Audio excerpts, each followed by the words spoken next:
नमस्ते। Sanskrit for you के YouTube channel पर आप सबका स्वागत है। ये वीडियो हम बनाने जा रहे हैं 10वीं कक्षा के उन विद्यार्थियों के लिए जो सीबीएसई बोर्ड की संस्कृत की परीक्षा देने जा रहे हैं। इस वीडियो में हम 10वीं कक्षा का जो संस्कृत का पेपर है उस हिसाब से इसके सिलेबस की रिवीजन करेंगे और इसके पेपर पैटर्न को भी देखेंगे।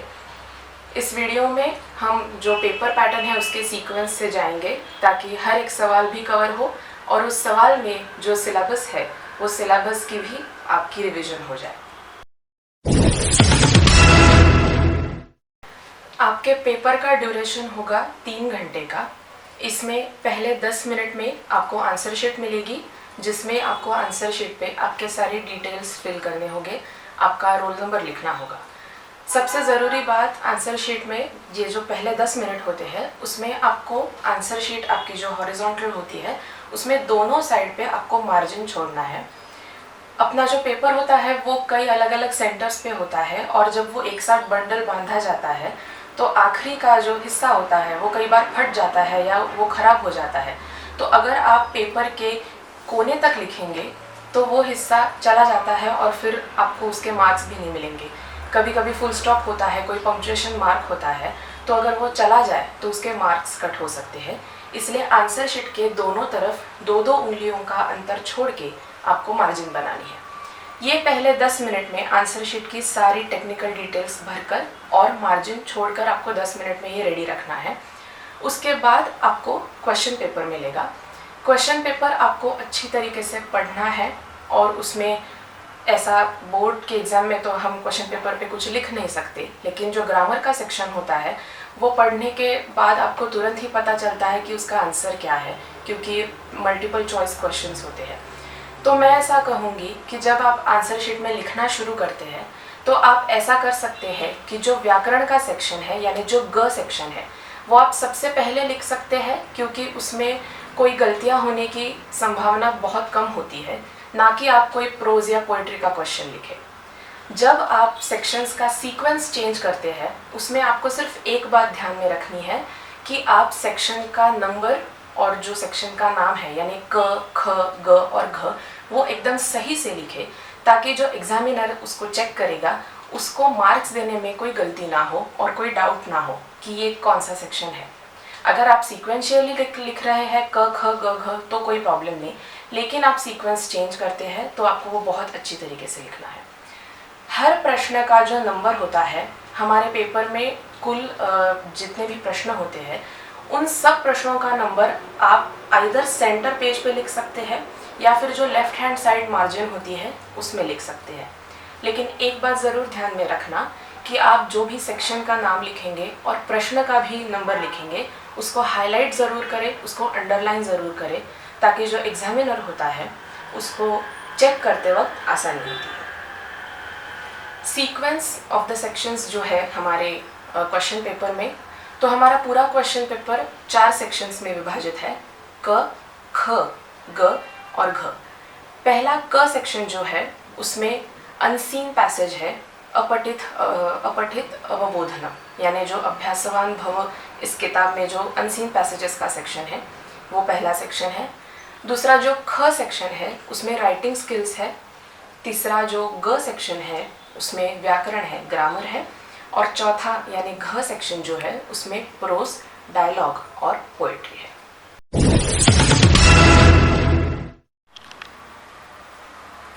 पहला जो सेक्शन है सेक्शन क, अपठित अवबोधनम, यानी जो अनसीन पैसेजेस अभ्यासवान भव इस किताब में दिए गए हैं वो पैसेजेस इस पहले सेक्शन में आते हैं।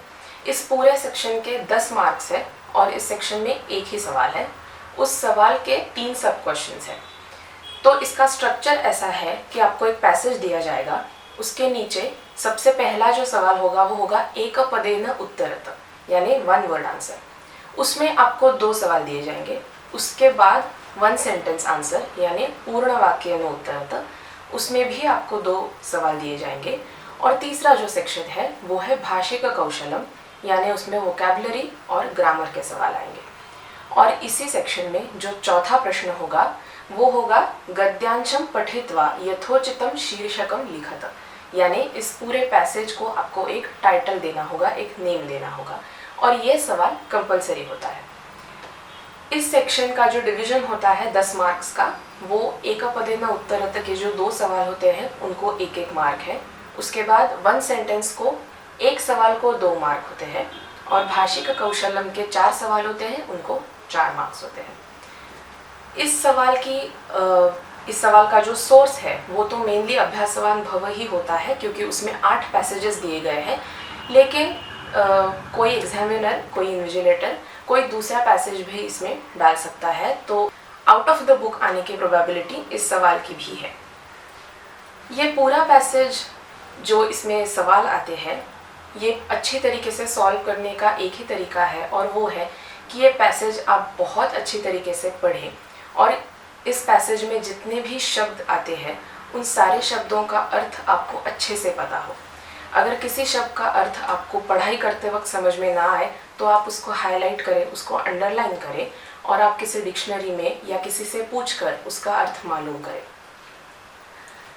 इसकी पढ़ाई करते वक्त अभ्यासवान भव के नीचे ही इसके सारे सवाल दिए गए हैं, तो जब आप वो पढ़ेंगे तो इसके सवाल भी बहुत उचित तरीके से सॉल्व कीजिएगा, ताकि जब आप क्वेश्चन पेपर में उसका आंसर लिखेंगे, बोर्ड्स में आप जब ये सॉल्व करेंगे तो आपको दिक्कत ना हो, आपको वो आसानी से आपके सारे सवाल सॉल्व हो जाए। उसके बाद जो आपको टाइटल लिखना है इस पैसेज का, उसमें एक बात ज़रूर ध्यान रखिएगा कि आपकी कोई व्याकरण की भूल ना हो, कोई ग्रामेटिकल मिस्टेक ना हो। पूरा पैसेज पढ़ने के बाद आपको उस पैसेज का जिस्ट समझ में आ जाता है, उसका आशय समझ में आ जाता है, तो उसके हिसाब से आपको वो टाइटल देना है। और एक बात इसमें आप आसानी से ये कर सकते हैं कि पैसेज के ही कुछ शब्दों को लेकर आप उसका टाइटल बना सकते हैं। इससे वोकैबुलरी की आपकी गड़बड़ ना हो और कोई मीनिंग आपका गलत हो गया है ऐसा ना हो। उसमें टाइटल देते समय आपको बस विभक्ति और वचन का ध्यान रखना है, ताकि जो टाइटल आप दे रहे हो वो एकदम सही हो और उसमें आपके मार्क्स ना जाए। ये सेक्शन में आपको 10 में से 10 मार्क्स मिलने की संभावना बहुत ज़्यादा है, क्योंकि इसमें जो पैसेज आपको दिया गया है उसी में सारे आंसर्स होते हैं, और 90% यही चांस है कि ये पैसेज जो है वो अभ्यासवान भव इस किताब से ही आएगा। तो आप कोशिश करें कि ये पहले सवाल में आपको 10 में से 10 मार्क्स मिले। हमारे क्वेश्चन पेपर का दूसरा सेक्शन है सेक्शन ख। इसमें वोकैबुलरी और राइटिंग स्किल्स चेक किया जाता है। इसे रचनात्मक कार्य भी कहते हैं। इस सेक्शन में 3 सवाल है, प्रश्न 2, प्रश्न 3 और प्रश्न 4। ये जो 3 सवाल है ये सेक्शन ख में आते हैं। सेक्शन ख का पहला प्रश्न है, यानी प्रश्न क्रमांक 2 जो है वो है पत्र लेखन। पत्र लेखन जो है वो अभ्यासवान भव इस किताब से ही आएगा, लेकिन अभ्यासवान भव में कुछ पत्र जो है वो पहले से दिए हुए हैं और कुछ पत्र जो है वो आपको बाद में लिखने के लिए दिए हैं। तो ये जो बाद में लिखने के लिए जो पत्र दिए गए हैं उनका स्ट्रक्चर हम नहीं जानते, तो ये भी 50-50 प्रोबेबिलिटी है कि अभ्यासवान भव में से आ सकता है या फिर उसके बाहर में से आ सकता है। रचनात्मक कार्य ये इसलिए है क्योंकि इसमें आपका वोकैबुलरी और आपका संस्कृत भाषा का ज्ञान वो देखा जाता है। इसमें ऑप्शनल क्वेश्चन भी है। इस सेक्शन में ऑप्शनल क्वेश्चन है। सबसे पहला होता है पत्र लेखन, उसके बाद चित्र वर्णन, और चित्र वर्णन का ऑप्शन है प्रबंध लेखन, और उसके बाद आता है भाषांतर, ट्रांसलेशन। प्रश्न 2, पत्र लेखन। पत्र लेखन का स्ट्रक्चर ऐसा है कि आपको एक पत्र दिया जाएगा, उसमें सारी वाक्य रचना होगी और उसमें 10 ब्लैंक्स होंगे जो आपको फिल करने हैं, और ये 10 ब्लैंक्स के जो शब्द है वो आपको एक बॉक्स में भी उसके साथ दिए जाएंगे, लेकिन वो जम्बल्ड अप होंगे, वो मिश्रित होंगे। आपको वो उस हिसाब से उस ब्लैंक में भरने हैं। जैसा मैंने पहले कहा कि ये पत्र अभ्यासवान भव में भी उसमें से भी आ सकता है या फिर बाहर से भी आ सकता है, लेकिन ऐसा नहीं होगा कि आपको सिर्फ पत्र का विषय दिया होगा और आपको पूरा पत्र लिखना पड़ेगा, ऐसा नहीं होगा। पत्र का पूरा स्ट्रक्चर आपको दिया जाएगा, उसमें आपको सिर्फ ब्लैंक्स भरना है, उसमें जो शब्द छूटे हैं वो रिक्त स्थान आपको सिर्फ उसमें भरना है, और वो शब्द भी बॉक्स में दिए गए होंगे। पत्र के इस सवाल के 5 मार्क्स हैं और 10 ब्लैंक्स के हिसाब से हर एक ब्लैंक को आधा मार्क दिया जाएगा। पत्र लेखन का जो ये सवाल है, ये सॉल्व करते वक्त आपको सबसे ज़्यादा ज़रूरी एक बात देखनी है, वो है सेंटेंस का स्ट्रक्चर, यानी जो वाक्य की रचना है वो आपको उसके ओर ध्यान देना है। सबसे पहले उस वाक्य में आपको क्रियापद खोजना है। क्रियापद खोजने के बाद उसमें आपको देखना है कि उसका वचन क्या है, उसका पुरुष कौन सा है और उसका लकार कौन सा है। ये तीन चीज़ें देखने के बाद आपको उस क्रियापद का कर्तृपद खोजना है। कर्तृपद देखने के बाद आपको ग्रामेटिकली उस वाक्य का जो उसका जो स्ट्रक्चर है वो आपको समझ में आता है। इसका एक उदाहरण मैं देना चाहूँगी। जैसे पत्र में अगर आपका पहला वाक्य है, आशा से डैश यानी ब्लैंक है, वहाँ पे सकुशलः स्वाध्याये रतः असि, ऐसा वाक्य है। मैं फिर से पढ़ के सुनाती हूँ।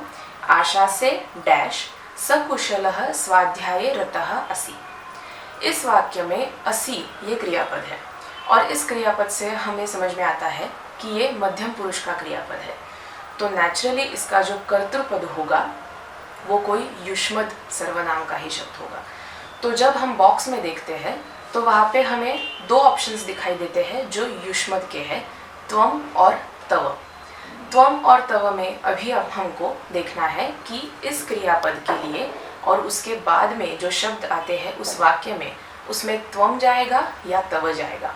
इसके लिए सबसे पहले देखना है कि त्वम की विभक्ति कौन सी है, तो प्रथमा, और तव की विभक्ति है षष्ठी। तो नेचुरली विभक्ति के अर्थ के अनुसार हमें ये समझ में आता है कि यहाँ पे तव नहीं होगा, त्वम होगा। जब आप पत्र लिखते हैं, जब ये ब्लैंक्स आप सॉल्व करते हैं, तब ये पहला तरीका हुआ ग्रामर के हिसाब से वो ब्लैंक देखने का।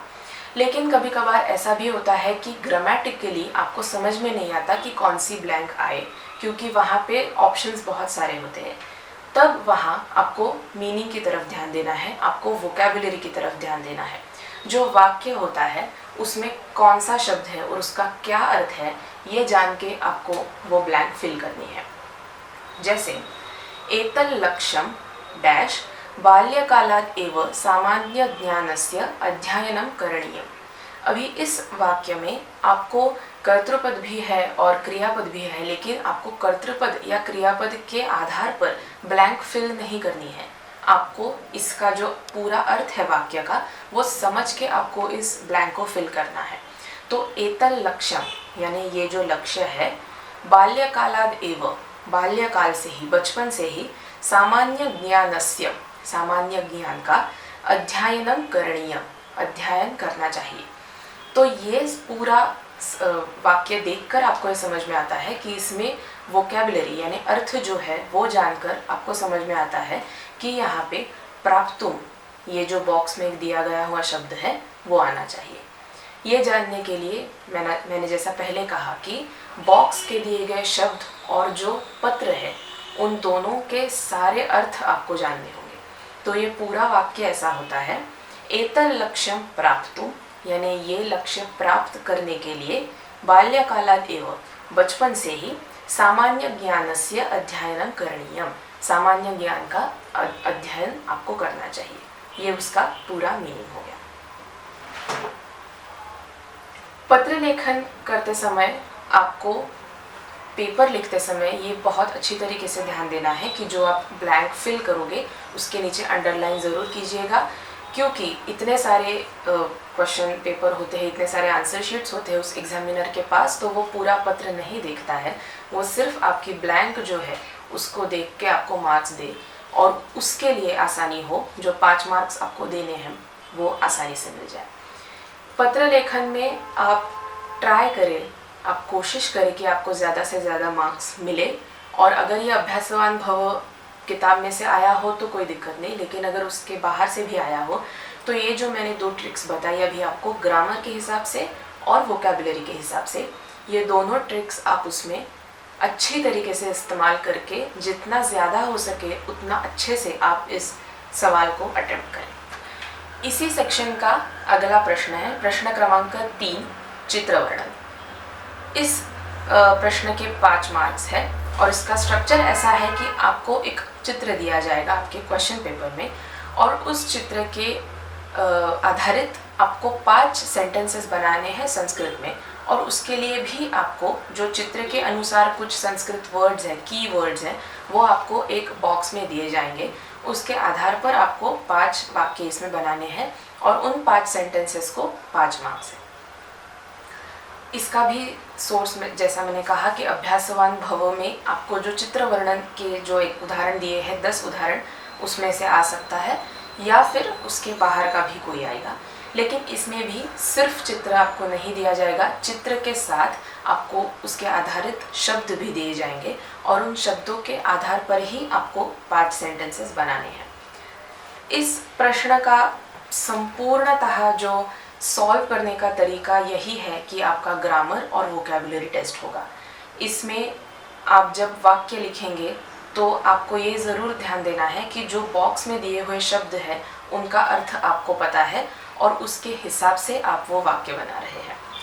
एक बार आपने वाक्य बना दिया तो उसके बाद उसका लिंग, वचन, विभक्ति ये आपको हमेशा एनालाइज करना है, कैलकुलेट करना है। अगर आप अहम जानामि ऐसा कुछ लिख रहे हैं तो आप ये ध्यान ज़रूर दें कि अहम का भी वचन एक वचन है और जानामि का भी एक वचन है। ये गलती ना हो कि हम अहम जानीमः लिख रहे हैं। अहम का अगर एक वचन है तो जानामि भी एक वचन में ही होना चाहिए। वैसा ही पुरुष और विभक्ति का भी है। जब आप ये सेंटेंसेस, ये वाक्य आप जब लिख रहे हैं तो ज़्यादा से ज़्यादा आसानी होने के लिए और कम गलतियाँ करने के प्रयास में आप रहेंगे, तो मैं ये आपको बताना चाहूँगी कि आप छोटे छोटे वाक्य बनाएं जिसमें गलती ना हो। कॉम्प्लेक्स सेंटेंसेस बनाने में दिक्कत कोई नहीं है, उसमें आप त्वंत, तुमंत ये सब यूज़ कर सकते हैं, यथा तथा का भी वाक्य बना सकते हैं, कोई दिक्कत नहीं, लेकिन उसमें गलतियाँ होने की संभावना ज़्यादा होती है। अगर आप बेसिक जो वाक्य का स्ट्रक्चर है, सिंपल सेंटेंस का जो स्ट्रक्चर होता है, सब्जेक्ट, ऑब्जेक्ट, वर्ब, ये जो अपना स्ट्रक्चर है, इसके हिसाब से अगर चले तो आप गलतियाँ होने की जो संभावना है वो भी कम होगी और आपको मार्क्स भी ज़्यादा मिलेंगे। इस सवाल में 5 वाक्य लिखने की, 5 वाक्य तो कंपलसरी ही है और वैसा ही सवाल है, लेकिन अगर आप इसमें 10 सेंटेंसेस लिखें या 8 सेंटेंसेस लिखें तो उसमें से आपके बेस्ट 5 सिलेक्ट होंगे, क्योंकि ज़्यादा वाक्य लिखने की तो कोई मर्यादा है नहीं। मिनिमम 5 वाक्य तो आपको लिखने ही हैं, लेकिन अगर ऐसा हो कि आपने 5 लिखे हैं और उसमें से एक वाक्य गलत हो गया तो आपको उसके 4 मार्क्स ही मिलेंगे। लेकिन आपने अगर 6 वाक्य लिखे हैं और आपका एक गलत हो गया तो फिर भी आपको 5 मार्क्स मिलेंगे। तो चित्र वर्णन करते समय ये ज़रूर ध्यान देना कि आप जितने भी आपने वाक्य लिखे हैं उसमें आप ग्रामर की मिस्टेक्स देखें, कुछ उसमें वोकैबुलरी की, विभक्ति की मिस्टेक देखें, और मैं ऐसा कहूँगी कि आप सिर्फ 5 वाक्य न लिखते हुए 8 या 10 वाक्य लिखें ताकि आपको 5 में से 5 मार्क्स मिले। इसका ऑप्शन है चित्रवर्णन, इस सवाल का जो ऑप्शन है वो है प्रबंध लेखन। प्रबंध लेखन में भी आपको एक विषय दिया जाएगा, जैसे संस्कृत शिक्षणम है या फिर राष्ट्रीय पक्षी मयूर है, ऐसा कोई भी आपको विषय दिया जाएगा और उसके भी कीवर्ड्स आपको एक बॉक्स में दिए जाएंगे और उसके आधार पर आपको 5 सेंटेंसेस लिखने हैं। जो सब कुछ मैंने चित्रवर्णन के बारे में बताया वो ही सब कुछ प्रबंध लेखन के बारे में भी लागू होता है कि अगर आपको 5 लिखने हैं तो आप 10 लिखें ताकि आपके बेस्ट 5 जो है वो सिलेक्ट हो जाए। इसी एक सवाल में हमारे पूरे पेपर में ऑप्शन है, बाकी जो सारे सवाल हैं वो कंपलसरी है, कोई भी सवाल में ऑप्शन नहीं है। इसी एक में आपको आइदर आप चित्रवर्णन कर सकते हैं या फिर आप प्रबंध लेखन कर सकते हैं। हमारे पेपर का चौथा सवाल और इस सेक्शन का आखिरी सवाल जो है वो है भाषांतर यानी ट्रांसलेशन। आपकी जो माध्यम भाषा होगी यानी इंग्लिश, हिंदी या फिर मराठी, उसमें आपको 5 सेंटेंसेस दिए जाएंगे और उसको आपको संस्कृत भाषा में परावर्तित करना है। तो ये जो 5 सेंटेंसेस दिए गए हैं वो अगेन आपको या फिर अभ्यासवान भव से आएंगे या फिर उसके बाहर से आएंगे। इन 5 सेंटेंसेस की एक बात आप अगर समझ ले तो आपको बहुत आसानी होगी कि इसमें एक सिंपल सेंटेंस आएगा, जैसे आई गो टू द स्कूल, ये एक सिंपल सेंटेंस है। उसके बाद एक स्टेटमेंट आ सकता है, there is a rainbow in the sky. उसके बाद एक इंटरोगेटिव सेंटेंस आ सकता है यानी एक सवाल आ सकता है, who is outside the house. उसके बाद एक और सिंपल सेंटेंस या असर्टिव सेंटेंस आ सकता है, और उसके बाद एक इंपरेटिव सेंटेंस यानी एक कमांड, डोंट डू इट। इस हिसाब से आपके सारे लकार भी कवर होते हैं, आपके सारे विभक्ति, वचन और लिंग भी कवर होते हैं। ट्रांसलेशन का जो सवाल है वो सॉल्व करते वक्त ये सवाल कम्प्लीटली वोकेबलरी और ग्रामर बेस्ड है, और दोनों इसमें 50-50 यूज़ किया गया है। जब आप ट्रांसलेट करते हैं तो आपको विभक्ति और वचन वो देखना है।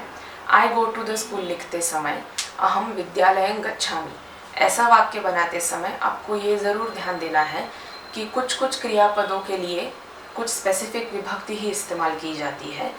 तो जैसे रोचते, रुच ये धातु के लिए गणेशाय मोदकम रोचते ऐसा बोला जाता है, तो उसमें चतुर्थी विभक्ति ही आती है। तो इस बात का भी आपको ट्रांसलेशन करते समय उसका ध्यान देना है। इसके 5 मार्क्स है, और ये जो पूरा सेक्शन है ख, इसके 15 मार्क्स है। ये पूरा सेक्शन कम्प्लीटली वोकेबलरी और ग्रामर बेस्ड है। ये सेक्शन में अगर आप 15 में से 10 या 15 तक मार्क्स लाए तो पूरे पेपर में आपका 80 आउट ऑफ जो स्कोर होगा वो बहुत ऊपर जाएगा, और आपका टोटल परसेंटेज भी बहुत अच्छा होगा। हमारे प्रश्न पत्र का अगला सेक्शन है सेक्शन ग, और ये सेक्शन संपूर्णतः व्याकरण पर आधारित है। इस पूरे सेक्शन के टोटल 25 मार्क्स है, और इसमें 7 सवाल है। वो 7 सवाल कौन से हैं वो मैं पहले आपको सीक्वेंशियली बताती हूँ। सबसे पहला होगा संधि, उसके बाद समास, फिर प्रत्यय, उसके बाद वाच्य यानी voice, active voice, passive voice, उसके बाद समय, फिर अव्यय, और अंत में अशुद्धि संशोधन। यानी एक वाक्य दिया जाएगा, उसमें कोई गलती होगी, अशुद्धता होगी, वो आपको निकाल के उस वाक्य को शुद्ध करना होगा। तो ये 7 सवाल जो है ये इस पूरे सेक्शन में आएंगे। पहला जो हमारा सवाल है वो है संधियों का। ये संधि का जो सवाल है इसमें 4 फिल इन द ब्लैंक्स आएंगे, और इन 4 फिल इन द ब्लैंक्स को 4 मार्क्स होंगे। पेपर पैटर्न में अमूमन जब 4 ये सवाल दिए जाएंगे तो उसके साथ उसके मल्टीपल चॉइस आंसर्स भी होंगे, 3 आपको ऑप्शंस दिए जाएंगे।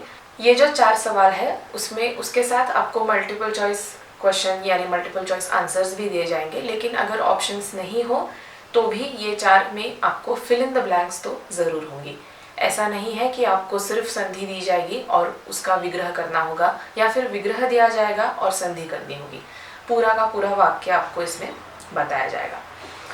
ये जो संधि का सवाल है ये भी मेनली अभ्यासवान भवों में से आ सकता है, या फिर जो हमारा टेक्स्ट बुक है शेमुशी, उसमें जो हमारे प्रोज और पोइट्री यानी पहले जो हमारे सारे प्रोज के सेक्शंस हैं और उसके बाद जो सुभाषित माला या फिर काव्य शास्त्र विनोद या जो कुछ भी पोइट्री है उसके बाद जो संधि है उसमें से भी आ सकता है, या फिर जो पोइट्री और प्रोज है उसके अंतर्गत भी इसमें से संधि आ सकती है। तो संधि के एक बार छोटी सी रिवीजन कर देते हैं। संधियों के हमें 4 प्रकार हैं: स्वर संधि, व्यंजन संधि, विसर्ग संधि और अनुनासिक संधि। स्वर संधि में सबसे पहले दीर्घ संधि। इसमें एक उदाहरण के तौर पर मैं आपको बताती हूँ, वृक्ष प्लस आरूढ़, अ प्लस आ होता है आ, ऐसी दीर्घ संधि एक है। उसके बाद यण संधि, जानामि प्लस अहम, जानाम्यहम्। उसके बाद गुण संधि, जल प्लस उपप्लवेन, जलोपप्लवेन। और वृद्धि संधि, वृद्धि संधि में लीलया प्लस एव, लीलयैव। ये 4 मेन विभाग होने के बाद जो 2 और स्वर संधि में विभाग बचते हैं वो है अयादि संधि और पूर्व रूप संधि। अयादि संधि का एक उदाहरण आपको बताती हूँ। नई प्लस अकह होता है नायकः, और पूर्व रूप संधि का एक उदाहरण सर्वे प्लस अत्र सर्वेत्र। ये सारे उदाहरण और ये सारी संधियाँ बड़ी अच्छी तरीके से अभ्यासवान भव इस किताब में एक्सप्लेन की है।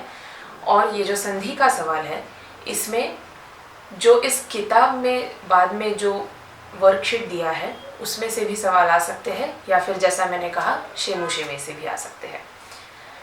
स्वर संधि होने के बाद व्यंजन संधि।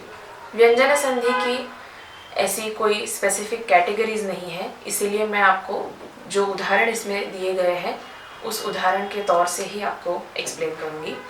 जैसे चलत प्लस अनिशम, इसमें त वर्ग के सामने जब स्वर आया है तो त वर्ग का तृतीय व्यंजन जो है यानी त थ द, इसमें उसका परिवर्तन हो जाता है। तो चलत प्लस अनिशम होता है चलद अनिशम। उसके बाद का प्रकार है अस्मात् प्लस नगरात्, अस्मान नगरात्। जब त वर्ग के सामने कोई अनुनासिक न व्यंजन आता है तो उस संधि में अनुनासिक व्यंजन का ही प्रभाव होता है, अस्मात् प्लस नगरात्, अस्मान नगरात्। उसके बाद स या त वर्ग के सामने जब श या च वर्ग का कोई व्यंजन आता है तो उसकी जगह पर श या च वर्ग ही होता है। जैसे शरत् प्लस चंद्रः होता है शरत् चंद्रः। उसके बाद स या त वर्ग के सामने जब श या ट वर्ग आता है तो उसकी जगह पर श या ट वर्ग ही होता है। जैसे धनुष प्लस टंकारः होता है धनुष टंकारः। सद प्लस कारः, तो तृतीय व्यंजन जो है वर्गीय व्यंजन तृतीय, उसके सामने जब वर्गीय व्यंजन प्रथम द्वितीय या फिर श श और स आता है तो उसकी जगह पर प्रथम व्यंजन होता है। जैसे सद प्लस कारः होता है सत्कारः। इसके बाद का उदाहरण है हरिम प्लस वंदे।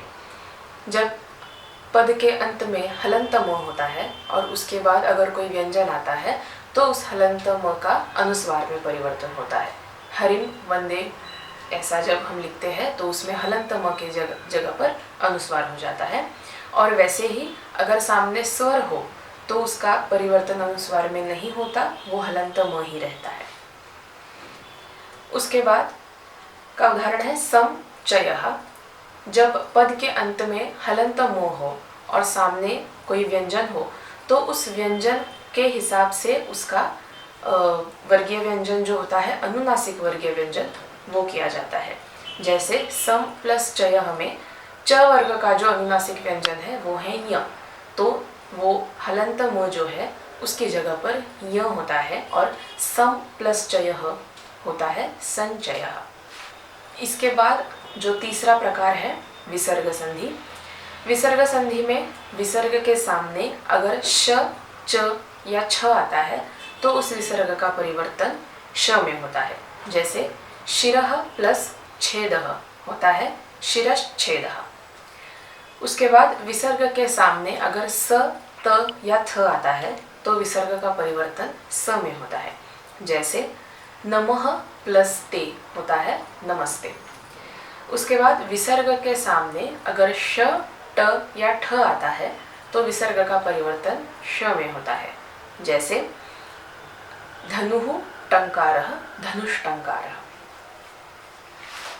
उसके बाद विसर्ग के सामने अगर अ आता है तो विसर्ग का गुण होता है और उसके सामने अवग्रह आता है।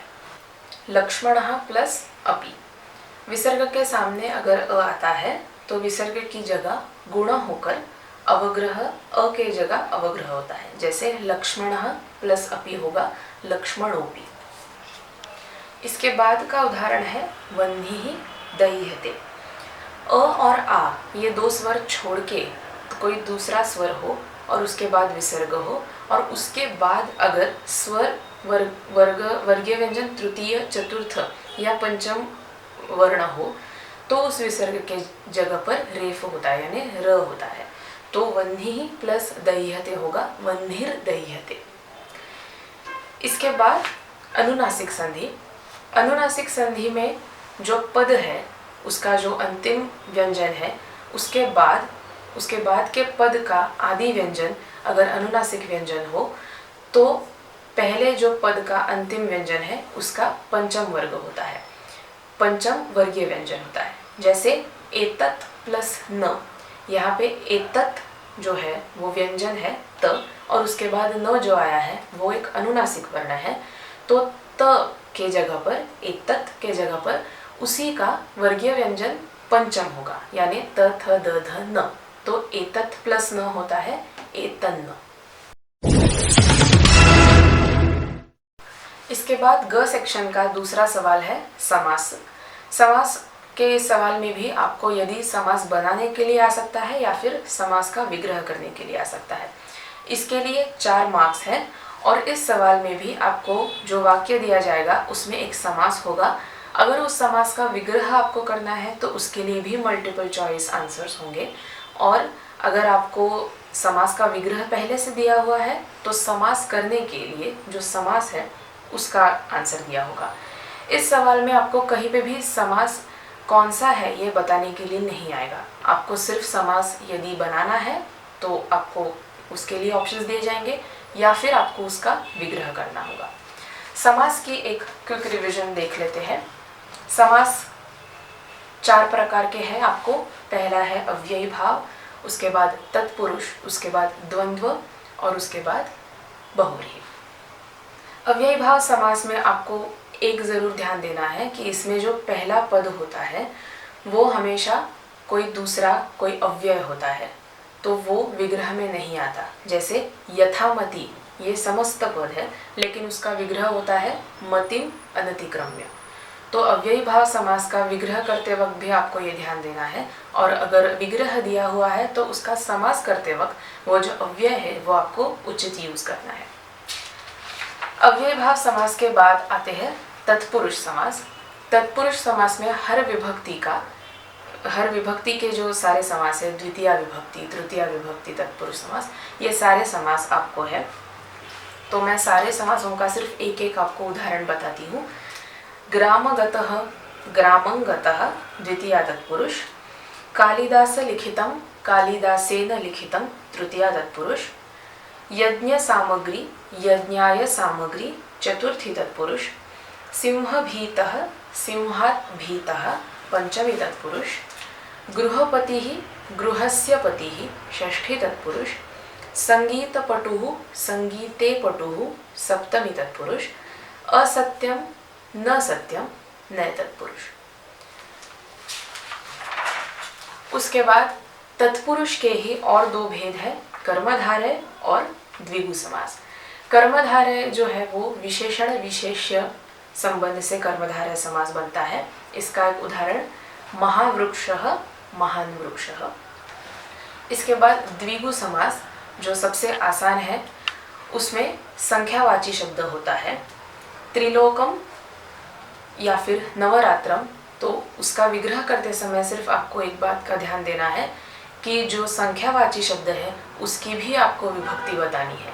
जैसे नवरात्रम ऐसा समास है तो नवानाम रात्रिणाम समाहारः, उसका विग्रह करते समय भी नव इस शब्द की भी षष्ठी बहुवचन लगेगा, उसको भी नवानाम रात्रिणाम होगा, नवरात्रिणाम नहीं होता है। ये हो गया द्विगु समास। इसके बाद द्वंद्व समास। द्वंद्व समास के भी 2 भेद है, इतरेतर द्वंद्व समास और समाहार द्वंद्व समास। इतरेतर द्वंद्व समास में, इतरेतर द्वंद्व समास का वैशिष्ट्य ये है कि वो जो समस्त पद होता है वो हमेशा द्विवचन में होता है। उसके बाद समाहार द्वंद्व समास, उसका उदाहरण पुत्र पौत्रम, पुत्रः च पौत्रः च तयोः समाहारः। समाहार द्वंद्व समास में हमेशा विग्रह करते वक्त तयोः समाहारः ये जोड़ा जाता है। इससे आपको समाहार द्वंद्व समास कौन सा है ये चुनने में बहुत आसानी होती है। उसके बाद एक और प्रकार है द्वंद्व समास का, वो बहुत ही अलग है और बहुत आसान है, एकशेष द्वंद्व समास। इस समास में एक ही शब्द का प्रयोग किया जाता है लेकिन इसका विग्रह जो किया जाता है उसमें 2 पद होते हैं। जैसे पितरौ ये समास है लेकिन इसका विग्रह होता है माता च पिता च।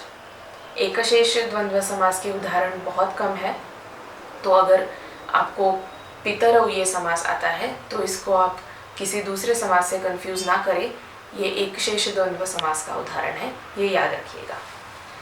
इसके बाद बहुव्रीहि समास। बहुव्रीहि समास के और जो उसके जो सब टाइप्स है वो आपको इस साल 10वीं में नहीं है, तो बहुव्रीहि समास आपको सॉल्व करने में बहुत ही आसान है क्योंकि इसमें यस्य सह या फिर यस्याः सा ये इसके विग्रह में हमेशा आता है। इसके मैं आपको कुछ उदाहरण बताती हूँ। लंबोदरः, लंबम उदरम यस्य सह, या फिर पीताम्बरः पीतम अम्बरम यस्य सह। यस्य सह और यस्याः सा इसके होने के साथ साथ आपको ये भी ध्यान में रखना है कि बहुव्रीहि जो होता है वो हमेशा अन्य पद प्रधान होता है। जो दो पद उसमें दिए गए हैं उसके हिसाब से, उसके आधार पर किसी अन्य के तरफ जब इशारा किया जाता है तो वो बहुव्रीहि समास होता है। जैसे लंबम उदरम यस्य सह, जिसका उदर यानी पेट लंब हो वो लंबोदर यानी गणपति जी। या फिर पीताम्बरः पीतम अम्बरम यस्य सह, जिसके अंबर जिसके वस्त्र पीत हो यानी पीले हो यानी कि विष्णु। बहुव्रीहि समास सॉल्व करते वक्त यस्य सह और यस्याः सा हमेशा लिखे। बहुव्रीहि समास उसके बिना कंप्लीटली अधूरा है। और बहुव्रीहि समास जब आप उसका विग्रह करेंगे या फिर उसका आप समस्त पद करेंगे तो उसके अर्थ की तरफ भी ज़रूर ध्यान दीजिएगा, क्योंकि कई बार बहुव्रीहि और अव्ययी भाव समास में कन्फ्यूजन हो सकता है, क्योंकि दोनों के पद जो है वो अलग अलग होते हैं। इसलिए बहुव्रीहि और अव्ययी भाव समास बहुत अच्छी तरीके से पढ़ेंगे। ग सेक्शन में संधि और समास के बाद जो अगला प्रश्न है, प्रश्न 7वां, वो है प्रत्ययों का प्रश्न। अभ्यासवान भव इस किताब में जो सारे प्रत्यय दिए हैं उसमें से आपको कुछ गिने चुने प्रत्यय ही इस साल एग्जाम में आने वाले हैं। वो प्रत्यय कौन से हैं वो मैं एक बार आपको बताती हूँ। शत्रु प्रत्यय, तद्धित प्रत्यय, उसमें मतुप, वतुप और इन प्रत्यय। उसके बाद ठक प्रत्यय, जिसमें ठक का परिवर्तन इक में होता है। और उसके बाद स्त्री प्रत्यय, स्त्री प्रत्यय भी दो ही है, टाप और नीप। इन सारे प्रत्ययों के कुछ उदाहरण आपको बताती हूँ। शत्रु प्रत्यय का परिवर्तन होता है अन में और धातु को ये प्रत्यय लगते हैं, तो पठ प्लस शत्रु ऐसा बनकर होता है पठत। और ये पठत शब्द तकारांत हलंत शब्द के समान चलता है, पठन पठन्तौ पठन्तः। इसके बाद तद्धित प्रत्यय जो है मतुप, वतुप और इन। मतुप का परिवर्तन होता है मत में और वतुप का परिवर्तन होता है वत में। ये भी धनवत जो शब्द तैयार होता है वो तकारांत हलंत शब्दों की तरह चलता है, धनवान धनवन्तौ धनवन्तः। और वैसा ही बुद्धिमत शब्द चलता है, बुद्धिमान बुद्धिमन्तौ बुद्धिमन्तः। जो अकारांत शब्द है उनको वतुप प्रत्यय लगता है और जो अ से भिन्न स्वरांत शब्द है उनको मतुप प्रत्यय लगता है। वतुप, मतुप और इसके बाद इन जो प्रत्यय लगता है वो नकारांत हलंत शब्द के समान चलता है। जैसे गुणिन शब्द है तो वो गुणी, गुणिनौ, गुणिनः इस प्रकार चलेगा। तद्धित प्रत्ययों के बाद ठक प्रत्यय है। ठक प्रत्यय का परिवर्तन होता है इक में। जैसे धर्म इस शब्द को अगर ठक प्रत्यय लगाया जाए तो उसका रूप तैयार होता है धार्मिक। या फिर नगर इस शब्द को ठक प्रत्यय लगाया जाए तो उसका परिवर्तन होता है इक में और शब्द तैयार होता है नागरिक। इसके बाद स्त्री प्रत्यय दो प्रकार के हैं, टाप और नीप। जो अकारांत शब्द है उनको जब टाप प्रत्यय लगता है तो उनका परिवर्तन आकारांत में होता है। जैसे छात्र इस शब्द को अगर टाप प्रत्यय लगाया जाए तो शब्द तैयार होगा छात्रा। और ब्राह्मण इस शब्द को अगर नीप प्रत्यय लगाया जाए तो शब्द तैयार होता है ब्राह्मणी। जो नीप प्रत्यय लगाकर शब्द तैयार होते हैं वो नदी के समान चलते हैं, दीर्घ इकारांत शब्दों के समान चलते हैं। और जिनको टाप प्रत्यय लगाया जाता है वो शब्द आकारांत शब्द की तरह चलते हैं, जैसे माला, बालिका। प्रत्ययों के बाद जो हमारा अगला प्रश्न है, प्रश्न 8वां, वो है वाच्य परिवर्तन यानी वॉइस, एक्टिव वॉइस और पैसिव वॉइस। वाच्य परिवर्तन करते समय हमें दो बातों की तरफ ध्यान देना है। एक, सबसे पहले जो वाक्य हमें दिया गया है वो हमें पहचानना है कि वो एक्टिव वॉइस में है या पैसिव वॉइस में है। अहं गृहं गच्छामि ये जो वाक्य है ये एक्टिव वॉइस का वाक्य है, तो ये आपको परिवर्तित करके अहम का परिवर्तन होता है तृतीया विभक्ति में यानी मया। गृहम का परिवर्तन होता है प्रथमा विभक्ति में, यानी गृहम, चूंकि गृहम ये नपुंसकलिंगी शब्द है तो वो गृहम ही रहेगा। और गच्छामि का रूप होता है गम्यते, तो अहम गृहं गच्छामि का परिवर्तन होगा मया गृहं गम्यते। और एक उदाहरण बताती हूँ, सेवकः सेवां करोति, तो सेवकः की तृतीया विभक्ति होगी सेवकेन, सेवां ये द्वितीया विभक्ति में है तो इसकी प्रथमा विभक्ति होगी सेवा, और करोति का रूप होगा क्रियते, तो सेवकः सेवां करोति का होगा सेवकेन सेवा क्रियते। मात्रा भोजनम पच्यते ये पैसिव वॉइस का सेंटेंस है, तो इसको जब एक्टिव वॉइस में करना है तो मात्रा ये तृतीया विभक्ति का शब्द है, इसका प्रथमा विभक्ति होगा माता, भोजनम वो वैसा ही रहेगा चूंकि वो नपुंसकलिंगी शब्द है तो भोजनम, और पच्यते का होगा पचति। मात्रा भोजनम पच्यते का सेंटेंस होगा माता भोजनम पचति। प्रश्न 8 वॉइस का होने के बाद प्रश्न 9वां जो है वो है समय का प्रश्न। ये इस प्रश्न के भी 4 मार्क्स है और ये पूरे व्याकरण का सबसे आसान सवाल है, इसीलिए क्योंकि इसमें आपको ब्रैकेट में जो समय है वो दिया होगा, वो सिर्फ आपको संस्कृत में लिखना है। उसके बाद जो वादन इस शब्द की विभक्ति लगती है, कभी वादनतः होता है, कभी वादन पर्यंतम होता है, कभी वादने होता है, वो भी आपको लिखना नहीं है, वो पहले से ही दिया हुआ होगा। जैसे राहुलः प्रातर्भ्रमणाय डैश वादने उद्यानं गच्छति, तो इसमें वादने आपको पहले से दिया होगा, आपको सिर्फ जो समय है उसका संस्कृत में उसको क्या कहते हैं वो आपको सिर्फ लिखना है। जैसे राहुलः प्रातर्भ्रमणाय सपाद षड्वादने उद्यानं गच्छति, तो 6:15 ये आपको ब्रैकेट में दिया होगा, आपको सिर्फ उसका संस्कृत करना है। इसके बाद प्रश्न 10वां जो है वो है अव्यय पदों का प्रश्न। अभ्यासवान भव में आपका एक पूरा चैप्टर अव्ययानी नाम का एक पूरा चैप्टर है, उसमें एक बड़ा सा चार्ट है जिसमें सारे अव्यय और उनका अर्थ दिया गया है। मैं ऐसा कहूँगी कि ये जो सारे अव्यय हैं इनको आप अगर अच्छे से पढ़ ले तो ये सवाल भी आपको बहुत आसान जाएगा। अव्यय उनको इसलिए कहा गया है क्योंकि इनमें कोई परिवर्तन नहीं होता। कोई भी लिंग, कोई भी वचन या कोई भी विभक्ति का वाक्य हो, कोई भी लकार का वाक्य हो, ये जो अव्यय हम इस्तेमाल करते हैं इनमें कभी भी कोई भी परिवर्तन नहीं होता, इसीलिए इनको अव्यय ऐसा कहा गया है।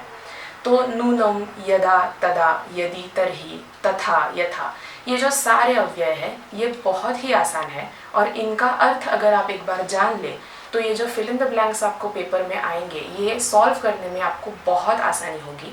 और ये भी समय की तरह, जो समय का पहला प्रश्न था उसी की तरह ये भी बहुत आसान प्रश्न है, तो इसमें भी आपको कोई गलती की कोई गुंजाइश नहीं होगी अगर आप वो चार्ट बहुत अच्छी तरीके से पढ़ लें।